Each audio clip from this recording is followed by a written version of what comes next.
is up, you guys? Welcome back to another one. If you are new to the channel, I am Gold Pony, and today we are in the new 2020 Lexus IS300 F Sport, courtesy of Bobby Rahal Lexus in Mechanicsburg, PA. And so I wanted to check this one out, of course, because of its distinctive and attractive looks first and foremost. Also, above average reliability ratings by Consumer Reports. That's always a plus. But the main reason I always like checking out any F Sport by Lexus is because these seats are the most comfortable seats known to man in existence today. And so without going into too much detail, I have a very bad back, and these seats really are the only seats to make me 100% completely comfortable, and I'll get more into that as we go. But what do you say? Let's go ahead and jump right into it. And as always, let's start with pricing. And so there will be two different configurations for the 2020 IS300 F Sport. There is a rear-wheel drive variant starting at $41,755. Then you have the all-wheel drive starting at $43,805. And so I broke the pricing down that way because actually, depending on what configuration that you go with, the power plant is actually going to be a little bit different. For instance, if you go with that rear-wheel drive configuration, you will find a 2-liter turbocharged inline 4-cylinder, putting out 241 horsepower, 258 pound-feet of torque. Of course, center rear wheels through an 8-speed automatic with paddle shifters, and that 0 to 60 time for that setup comes in at approximately 6.9 seconds, top speed 143 miles per hour, with MPG numbers coming in at 21 city, 30 on the highway. But so then there is that all-wheel drive configuration, that what we have today. Powering this particular configuration is going to be a 3.5 liter naturally aspirated V6. Big difference there, putting out 260 horsepower, 236 pound-feet of torque, sent to all 4 wheels through a 6-speed automatic with paddle shifters. And so 8-speed versus 6-speed automatic, another big difference. Top speed coming in at 130 miles per hour, with MPG numbers coming in at 19 in the city, 26 on the highway. So a lot of differences just between the rear-wheel drive versus all-wheel drive. So I did want to mention all of that. But so then before we do any kind of paddle shifter test, which of course we will do, or acceleration test, I did want to mention the drive modes. That drive mode button is located directly behind the shifter there, and it is actually a drive mode dial. But nonetheless, those drive modes will include normal, eco, and sport, and they will adjust things like the shift points, the throttle response, and the steering sensitivity. And I did want to mention there is also a snow mode just behind that circular dial as well, for a little bit of extra traction for you here in Pennsylvania, because we do get snow quite often here, so that's always nice for a little extra traction. But nonetheless, let's go ahead and turn it into sport driving mode there. First thing I noticed actually is it did change the gauge configuration, did change the gauge setup, I guess the gauge colors really, to be specific, but it did also immediately downshift for me, holding the RPMs at a much higher level. It's also going to adjust the throttle sensitivity and the steering sensitivity as well. All in all, that is typically the driving mode I prefer on most vehicles, so I'm just going to leave it in there. And to put it in full manual shift mode in the IS, what you want to do is slide the shifter all the way to the back and to the left. That is going to give me full control over the shifting here. So what do you say? Let's go ahead and do a quick little acceleration here. Nothing too crazy, but let's see how quickly these paddle shifters are going to react for us here. Here we go.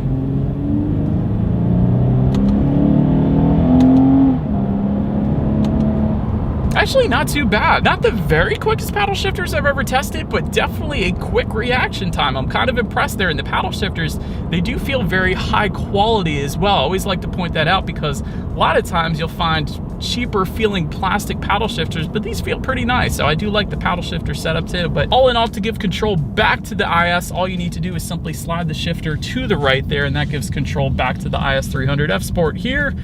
And I do think you guys know what we have to do next. Let's do a quick little acceleration with the car having full control, and let's see how quickly we can get this one here up to speed. And there we go. Oh, wow. Yeah, buddy. Whew, I like the sound. That was nice. Definitely no issues with any slack on the acceleration there. Certainly not going to have any issues merging onto the highway either. That was a decent acceleration. It is kind of a linear acceleration too, and most NA engines aren't going to give you that, but I like it. Definitely a nice smooth acceleration, I think, is the best way to describe that. That was nice. But so then, to go along with that acceleration, as always, braking is equally important. And so up front you will find 13.1-inch ventilated front discs with 4-piston front calipers. In the back you're going to have 12 12.2-inch ventilated rear discs with dual piston rear calipers. And as far as the braking feel goes, it felt perfectly fine for me today as I'm coming up on a right turn here. Definitely no issues with brake pedal delay or anything like that, so that is certainly on point. Touching on suspension and handling then, up front you're going to have an F-Sport tuned independent double wishbone front suspension with coil springs, shock absorbers, and a stabilizer bar. The rest of that pretty much as expected, but F-Sport tuned suspension, that is definitely going to give you crisper handling as opposed to the standard IS300 without the F-Sport, so that's a plus as well. In the back, F-Sport tuned independent multi-link rear suspension, again, coil spring, shock absorbers, and a stabilizer bar. Now I did want to mention an option for the suspension in case you were interested. There is F-Sport lowering springs available from the factory for an additional $660. That of course is going to give you increased handling, a little bit firmer of a ride, but more so on the increased handling side of things, so that's a plus. Of course, to go along with that, it's also going to provide you a lower ride height, so it's going to eliminate some of that wheel gap, so that's always a plus too. So better looks, better handling, little firmer ride, so that's the trade-off, I guess, but that's there for you if you wanted it. But overall, steering feel is perfectly fine. Definitely a heavier weighted steering wheel. I would say probably heavier than the Audi A3 I recently test drove, so that is definitely a plus, at least in my book. Ride quality's been perfectly fine, and typically Lexus does an amazing job with ride quality, so once again, very much so on point. As far as cabin noise goes, if I'm being honest, I wouldn't say it's quite as quiet as an Audi, but it's certainly not bad either. It is a Lexus, so cabin noise is certainly for the most part going to be on point. I'm just saying, just got done reviewing the Audi, so I have it fresh in my mind, and that is a slightly quieter cabin, if it means anything to you at least, than the IS300 that we have here today. But then touching on visibility, I can see perfectly fine out the back, definitely no issues there, and usually with sedans you're not going to have any issues. But overall, a very nice ride, very nice steering feel, and I think what honestly makes it even better is you can throw this thing around the turns on the back roads because these seats are bolstered beautifully, and that is any F-Sport seats that you go with. So that is once again my favorite part about the IS300, but I'll touch on that a little bit. Let's now make our way to the exterior of this beautiful 2020 Lexus IS300 F-Sport. All right, so now making our way to the exterior, let me give you guys a little flash from the past here. This is the old Lexus IS300, also known as the Toyota Altezza in Japan, but this is where the IS300 originated, and then today we have this, the 2020 Lexus IS300 F-Sport. So it certainly has come a long way, although that Toyota Altezza is certainly a legend in its own rights. But let's go ahead and start up front on this one. Of course, you have that Lexus spindle front grille with the F-Sport specific front fascia, really differentiating itself from the non-F-Sport trim levels. And it does that by adding gloss black accents surrounding the lower air curtains, also gloss black accents found within the bottom corners of that spindle grille as well, really making it a much more aggressive appearance, a much better look to it, honestly. To the sides, LED headlights across the board will come standard with LED daytime running lights. Those headlights, of course, coming with the automatic feature as well, meaning when it starts to get dark out, they will turn on automatically for you there, so you never have to worry about that. Did want to also mention there is optional triple beam LED headlights that go for an additional $1,160 if you wanted them. Also, an adaptive front lighting system adds an additional $300, and essentially what that will do is when you're going around a bend at night, perhaps on the back roads, those headlights will swivel based on your steering angle, better help illuminating what is around the corner, so you're less likely to hit a deer or a squirrel or whatever is possibly in the road. So that's definitely a safety feature in itself. But now let's go ahead and make our way to the side on this one. First thing that always pops out to me is the F-Sport badging found on the front fender. Always looks good, and it immediately tells you this car is of course outfitted to be a bit sportier than your standard IS300.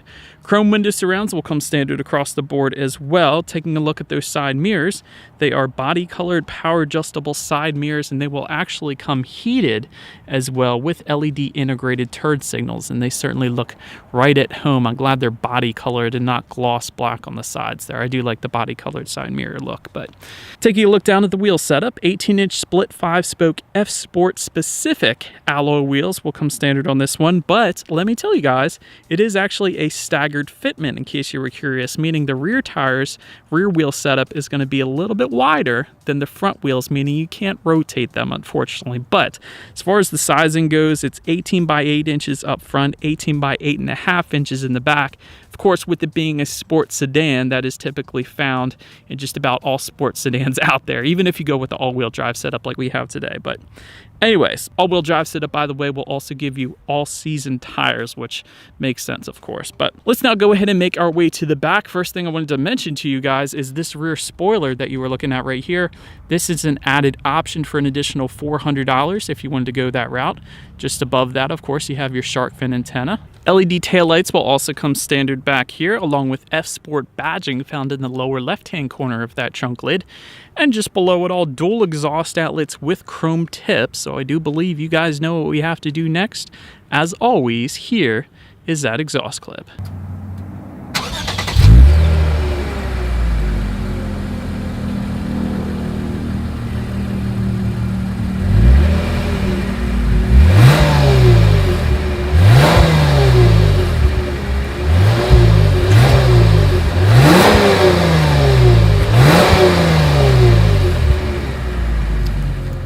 It's open now since we are around back. As far as opening that rear trunk, there are a few ways to go about doing that. There is, of course, a button on the key fob. That is one way. There's also a button by the driver's side left knee. That is a second way. And there is actually a rubberized button just underneath of the trunk above the license plate there on the right side of the trunk there. That is the third way you can go about opening the IS300's trunk there. But once opened up, cargo capacity is going to come in at 10.8 cubic feet. If that was not enough space, there is a 60-40 split, meaning the rear seats do fold down for quite a bit of extra space there if you needed it. Did want to also mention underneath the cargo floor back there, there is a spare tire in case anybody was curious there. Making your way to the rear legroom, that is going to come in at 32.2 inches, which doesn't sound like a whole lot, but for reference, I'm an even 6 feet tall. This is how much space I had back there. For those rear passengers, they can also find a rear center armrest with cup holders. In addition to that, rear ventilation can be had back there as well, and that's something that doesn't always come standard in the size of this particular vehicle, so it is nice to definitely have that back there. But then make your way to the front seats. 10-way power adjustable driver's seat with power lumbar will come standard. 8-way power adjustable passenger seat along with that. That's definitely nice. Heated and ventilated front seats come standard with the IS300 F Sport. A lot of times the ventilated front seats will be an option like on Audis typically. So it is nice that it comes standard on the IS300 F Sport here. As far as the finish goes, it comes finished in a new luxe material, Lexus calls it. It's very similar to leather, but a little better, I would say. And you will have a few different colored finishes to that seating as well. Of course, you have your black. There's also a light tan, and there is a Rioja red finish as well, which of course is what we have today, perhaps the best one. But nonetheless, they are the most comfortable seats, seriously, that exist right now after driving 450-ish cars. These by far the most comfortable seats, at least in my opinion. And that, again, that's any Lexus F Sport seats. It doesn't matter if it's the IS, the RC, the NX, whatever. They are very comfortable. But taking a look at the steering wheel, it is tilt and telescoping. Very nice bolsters on it, a little thicker grips, so I do appreciate that. It will come leather wrapped standard, and you can get a heated steering wheel for only an additional $150, which we do have today. And that button, by the way, is located directly in front of the shifter there to go ahead and turn that on. But as far as the gauges go, speaking of turning things on, let me actually first start by showing you guys the key here. You do have your Lexus logo on the one side, and when you flip it over, lock, unlock, and again, that button to pop the rear hatch. But it is, of course, all keyless entry, so all I am going to do is simply leave the key in my pocket and put my foot on the brake and press that engine start button, which is actually located just in between the infotainment screen and the gauges. So an interesting placement, and it's something Lexus does quite often, but it's different than a lot of other manufacturers out there. But nonetheless, very nice gauge setup once started up. LFA inspired, actually. If you guys remember Lexus's old supercar that went for over $400,000 called the Lexus LFA, that is where these gauges essentially came from. And so to control what is on those gauges, there are buttons found on the right side of the steering wheel there. Perhaps the coolest part about those gauges is the center circular part can slide to the left and the right. By using the button on the steering wheel, that looks like 3 rectangles essentially, but When you do that, you can slide it to the left and the right. When it's all the way to the right, you have tons of different things you can check out, including your average miles per gallon, how many miles you have left until you hit empty. There's your G-force statistics, tire pressure monitoring system, of course. There's a compass, your radio settings, safety settings when you need your next oil change, and the list continues. So quite a bit of stuff you could check out there. And then of course, when you slide it back to the middle, you have your standard fuel information, trip information, and your engine temp. So a very, very impressive gauge display still to this day, in my opinion. So that's always good. But touching on overall interior quality, there is a power moonroof that will come standard with this one. Dual zone climate control to go along with that. I can't forget to mention the Lexus analog clock front and center. That always looks good. Black headliner will come standard, and the coolest thing about this headliner is a very soft headliner. It almost feels like suede, but it is not. I can tell it's not a suede finish, but it's super soft. So I definitely love this headliner. I don't know why I've been really into headliners lately, but I don't know, I'm weird. Aluminum foot pedals will come standard on this one as well. To go along with that, aluminum sill plates too. And as far as fit and finish goes, it definitely has a very unique design. Not many cars are set up the way Lexus's really all in all are set up. So it's very different and I like it. There's a lot of very specific accents that kind of look like Japanese paper, I think they said in the past. That's found just above the passenger side glove box and all around the center area as well. So it's a very Japanese oriented car, I guess. It is fully made in Japan. A lot of cars these days are made everywhere, but this is a fully 100% made in Japan car, which is kind of nice because, you know, the reliability is going to be there for that reason. But one of the coolest things I like about the IS300F Sport is when you have the climate control on, there are these two lines on each side of the climate control options there. They don't look like buttons, but they are. If you press them, it'll actually increase or decrease the temperature. But again, they don't look like buttons. It's kind of like a hidden way to adjust the climate control. And I don't know how Lexus does it, but it's freaking cool. I will say that. But of course, just below that, you have your heated and ventilated seat buttons. Just behind all of that, you have two cup holders and of course a center armrest, which actually has an auxiliary port, two USB charging ports, and a 12-volt power outlet found within that as well. So that's definitely a plus too. But HomeLink controls can also be found for up to 3 different garage doors, found just underneath that rear view mirror there. But now I think let's get to the tech display front and center. It is a 7-inch display screen that comes standard. I put it that way because we do have the optional 10.3-inch high-resolution display screen today.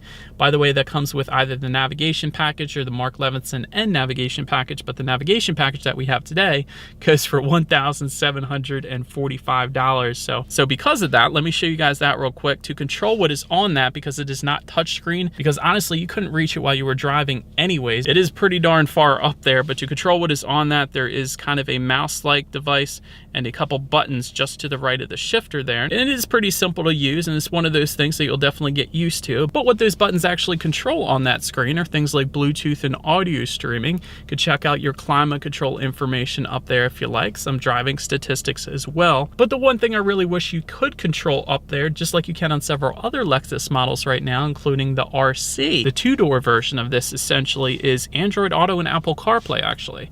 The IS still does not come with Android Auto and Apple CarPlay. Perhaps next year it will. I have a funny feeling it definitely will next year. But for this model year, they have left it off the IS300 and they have given it to several other Lexus models, but yet not the IS. Kind of interesting there, but nonetheless, factory navigation system will actually come with the 10.3-inch display screen, which essentially is probably what I would use it for anyways, but there is really a ton of stuff you can check out up there. It is a very high definition display screen as well, so that's always nice. You can also check out your radio settings, of course, and by the way, when it comes to the sound system, you will find 8 speakers that will come standard, and like I said previously, if you were to go with that navigation and Mark Levinson package, that adds $2,845, you will find a 15-speaker Mark Levinson surround sound system with 835 watts, which is some serious awesomeness. Probably overkill for the size of this vehicle, but serious awesomeness. So you got that there. But that, of course, is not the one we have today, though. So let's go ahead and turn on the radio, see what we got playing today, and let's test out the clarity of this 8-speaker sound system that we have today. We are never, ever going home